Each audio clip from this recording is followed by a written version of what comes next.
Bismillahir-Rahmanir-Rahim. Chers fidèles d'Allah, Assalamu alaikum wa rahmatullah. Quatrième partie de notre série, la jurisprudence du jeûne. Les empêchements et les barrières légitimes. Al-Mawani'u Shar'iyya.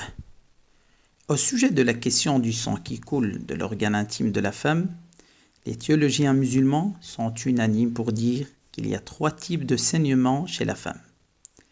Les menstrues, al-hayd, les lochis, al-nifas, les métrorragies, al-istihada.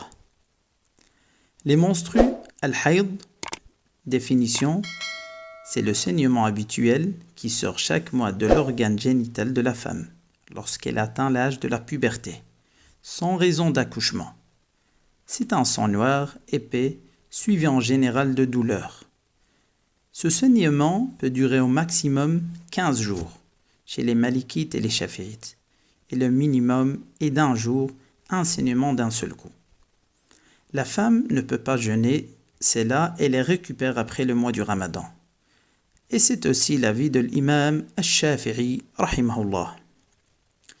Et en jurisprudence islamique, elle lave tout son corps après l'interruption totale du saignement qu'on appelle al-ghusl.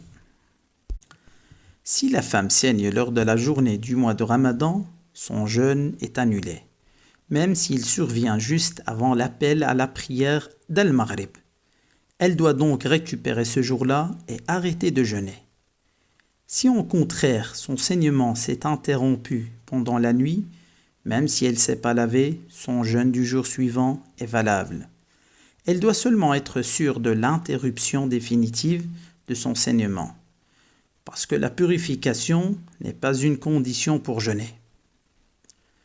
Deuxième empêchement, les lochis, an-nifas. La définition, les théologiens musulmans stipulent que ce saignement vient juste après l'accouchement. La durée de ces lochis est en général de 40 jours.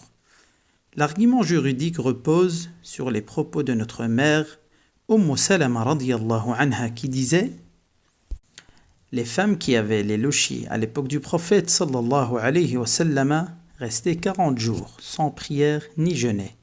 Rapporté par l'imam Abu Daoud, At-Tirmidhi et l'imam Ahmad. Elle doit donc se laver tout le corps après l'interruption définitive du saignement. L'imam Abu Qudamah, rahimahullah, disait dans Al-Mughni: tous les savants sont unanimes sur le fait que la femme qui a les lochis ou les menstrues ne jeûne pas, et qu'elle doit manger normalement. Elle va récupérer les jours perdus après le Ramadan. En effet, notre mère Aïcha radiyallahu anha disait à ce sujet: on avait les lochis à l'époque du prophète Muhammad sallallahu alayhi wa sallam, et on nous demande de récupérer ce jour-là, et ne pas récupérer la prière. Rapporté par Al-Bukhari et Muslim. Alors, quel que soit le degré des menstrues et des lochis après l'interruption définitive et nette du saignement, la femme se lave et prie. Les métrorragies, al-istihada. C'est un saignement qui ne provient ni des menstrues ni des lochis. Sa couleur est rouge, il n'a pas d'odeur ni d'heure précise. C'est un saignement dû à une maladie ou une cause particulière. Ça ne demande pas de purification de tout le corps.